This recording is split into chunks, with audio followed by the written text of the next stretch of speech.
So the NBA announced, or Adam Silver announced that they're changing the NBA All-Star Game format. So instead of the fans, the media, GMs, everybody voting, stuff like that, two of the best players will be selected. Well, I'm not gonna say two of the best players, but two captains from each conference will be selected, and they will be the ones to choose which players they want on their team. Now, a lot of people aren't feeling this idea. They don't agree with it. But if you ask me, in my opinion, which I'm going to give you anyway, I think this actually saves All-Star Weekend. Now, you got to remember, the games in All-Star Weekend hasn't really been that interesting. Even last year, it's been kind of boring. The year before that, I think it was it the All-Star game or was it like the All-Star events? And the year before that, the All-Star game was terrible. The celebrity game was terrible, but either way, that's a joke. And the dunk contest was just terrible, terrible. So you got to think, if you leave things how they normally are this year, the East is now weenie hut. There's really no competition. All the good teams are in the West. The West is now, well, it has been, but now it's even more. It's great now. It's really clear, I should say. It's clear the West is the best conference. Better teams. End of the day, the guys are still pros. But if you didn't change the format, you got to think only people who you'll have in the East are the Greek Freak, the Greek Freak, LeBron, and John Wall. And the West is just it's stacked, it's loaded. So with this new format, so let's say you get LeBron and you get Curry, and they get to pick their buddies from any team, any conference. And I feel like by them doing this year's or next year's All-Star game, it'll have a similar feel as the NBA, as to the Drew League, the Duckman League. I think it'll be more interesting because guys get to actually play with players they want to play with. They pick, not the fans pick, the media, the GMs and stuff like that. The players actually pick the guys they want to play with. So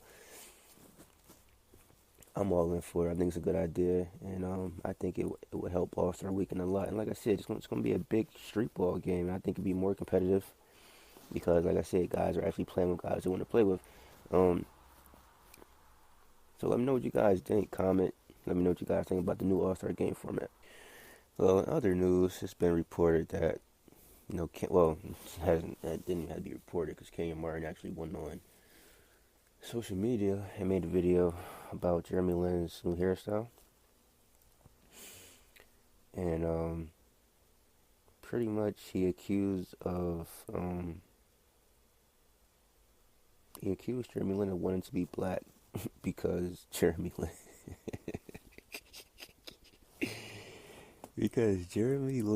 has dreadlocks. Alright, oh man. Alright. Well, the video has been taken down. And here's a quote that says, "Do I need to remind this damn boy that his last name is Lin? Like, come on, man. Let's stop this, man, with these people," Martin said on an Instagram video. Like, there's no way possible he would have made it on one of our teams with that bullshit going on his head. Come on, man. Somebody really need to tell him, all right, bro, we get it. You want to be black, like, we get it. But the last name Lin, all right?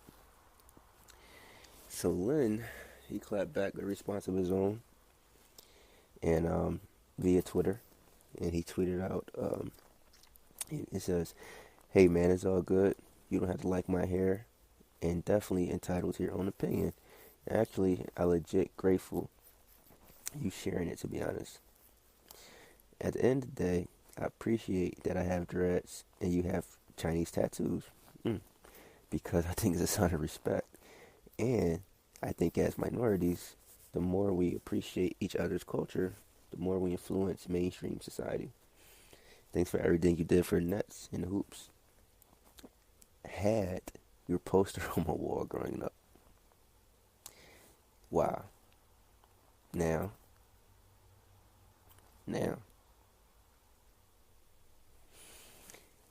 That was very, very mature. And he just killed him with kindness. By the end of the day, so what if he has dreads? Have you been paying attention to Jeremy Lin here over the past 2 seasons?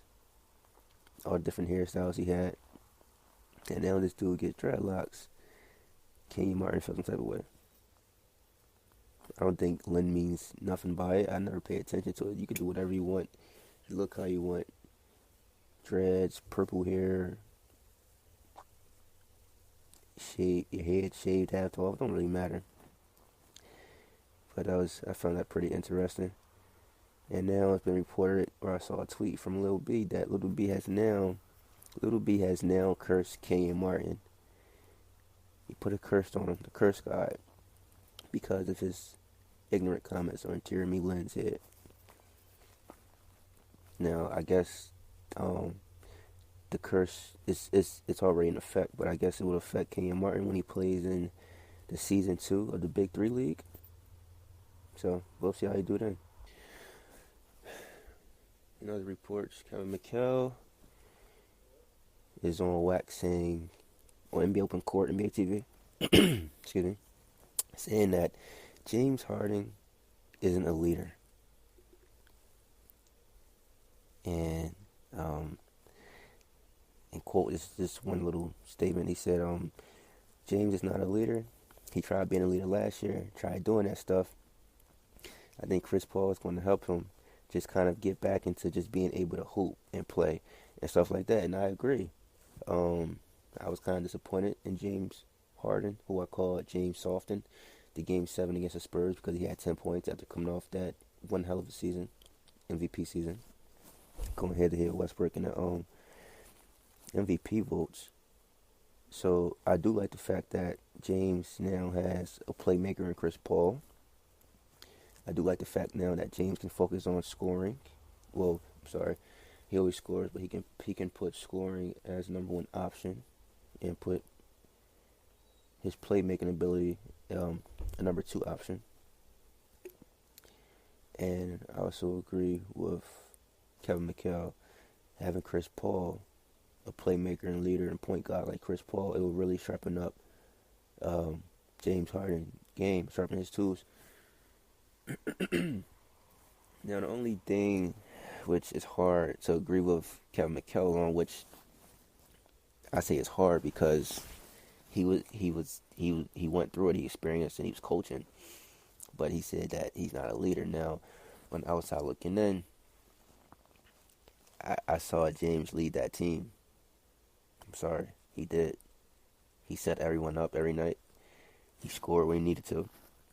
Like I said, the only game which I didn't like, or I just didn't agree how he went out, was against the Spurs. So maybe it was other stuff he wasn't doing. Like he wasn't a vocal leader. He wasn't a good guy in the locker room. He didn't lead by example, like on his defense. But